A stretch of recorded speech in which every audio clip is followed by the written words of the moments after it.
Hello बच्चों, let's read the question first. To fill up the blanks, यहाँ पे जो ब्लैंक्स दिए गए हैं इन्हें हमें भरना है। वेरियस ब्लैंक्स को देखेंगे। यहाँ पे जो की कॉन्सेप्ट यूज किया गया है, की कॉन्सेप्ट वो है वेरियस एनवायरमेंटल इश्यूज के ऊपर। एनवायरमेंटल इश्यूज, ये एनवायरमेंटल इश्यूज किस किस से रिलेटेड है? जैसे सीवेज से रिलेटेड है, ग्लोबल वार्मिंग, यूट्रोफिकेशन एटसेट्रा। अब आएगा हमारा फर्स्ट स्टेटमेंट। फर्स्ट में बोला गया dash disposal into water without proper treatment. देखो किसका डिस्पोजल किया जाता है? यूजुअली सीवेज बोला जाता है, जिसमें हम वाटर में विदाउट प्रॉपर ट्रीटमेंट जो है वेस्ट को डिस्पोज कर देते हैं। उसकी वजह से क्या हो जाता है? वेरियस आउटब्रेक ऑफ डिजीजेस जैसे कि डायसेंट्री, टाइफॉइड, जॉन्डिस, कॉलरा। तो यहाँ पर ए के फर्स्ट में आ जाएगा सीवेज। नेक्स्ट आता है बी में बोला गया high concentration of dash disturbs dash metabolism in birds. तो किसका हो जाता है? हाई कॉन्सेंट्रेशन ऑफ डीडीटी आएगा यहाँ पर फर्स्ट में।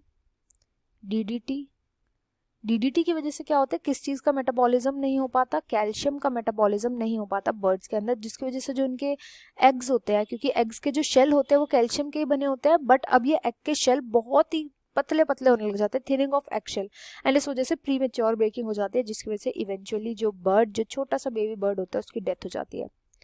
नेक्स्ट आता है सी में बोला गया without green house effect the average temperature at surface of earth would have been a chilly dash rather than present average. अभी जो एवरेज जो टेम्परेचर माना जाता है अर्थ का वो 15 डिग्री सेल्सियस माना जाता है। वेराज अगर ग्रीन हाउस इफेक्ट हमारे अर्थ पे प्रेजेंट नहीं होता, अगर ये नहीं देखने को मिलता, तो हमारी अर्थ का टेम्परेचर -18 डिग्री सेल्सियस के अराउंड हो सकता था। नेक्स्ट आता है D presence of large amount of nutrient in waters also causes excessive growth of free floating dash. तो फ्री फ्लोटिंग जो यूट्रोफिकेशन के प्रोसेस की यहाँ पे बात हो रही है, जब बहुत ज्यादा अमाउंट ऑफ न्यूट्रिएंट पाए जाते हैं ना किसी भी लेक के अंदर, तो उसमें free floating phytoplankton and algae अपना घर बना लेते हैं, क्योंकि उनका फूड होता है। कॉल्ड एंड डैश ब्लूम, तो यहाँ पे कौन सा ब्लूम? क्योंकि यहाँ पे एल्गी बहुत ज्यादा आने लग जाते हैं, इसलिए इधर एल्गल ब्लूम्स जो होते हैं वो देखने को मिलते हैं। इसके बाद बोला गया है एल्गल ब्लूम आ जाता है which imparts a distinct colour of the water bodies. Green सा बहुत डल सा कलर आने लग जाता है वाटर बॉडीज के अंदर। Dash causes deterioration of water quality, fish mortality. Some bloom forming algae are extremely toxic to human beings and animals.